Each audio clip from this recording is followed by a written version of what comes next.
Chapter 7. Then came together unto him the Pharisees, and certain of the scribes, which came from Jerusalem. And when they saw some of his disciples eat bread with defiled, that is to say, with unwashen hands, they found fault. For the Pharisees and all the Jews, except they wash their hands oft, eat not, holding the tradition of the elders. And when they came from the market, except they wash, they eat not. And many other things there be, which they have received to hold, as the washing of cups and pots, brazen vessels, and of tables.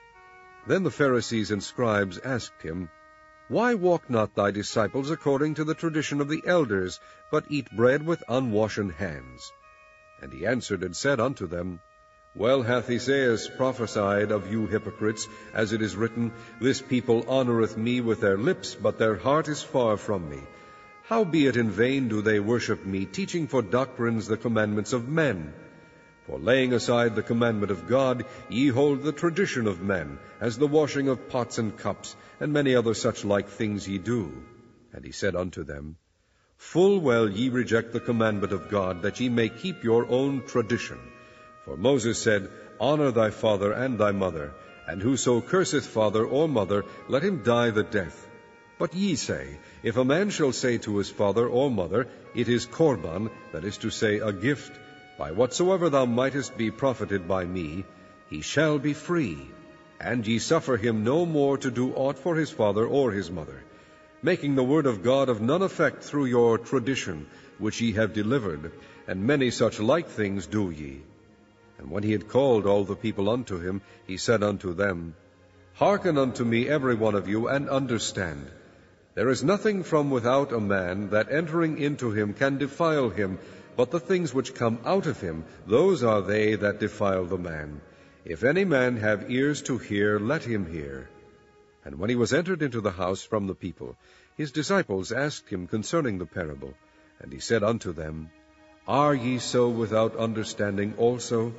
Do ye not perceive that whatsoever thing from without entereth into the man, it cannot defile him, because it entereth not into his heart, but into the belly, and goeth out into the draught, purging all meats?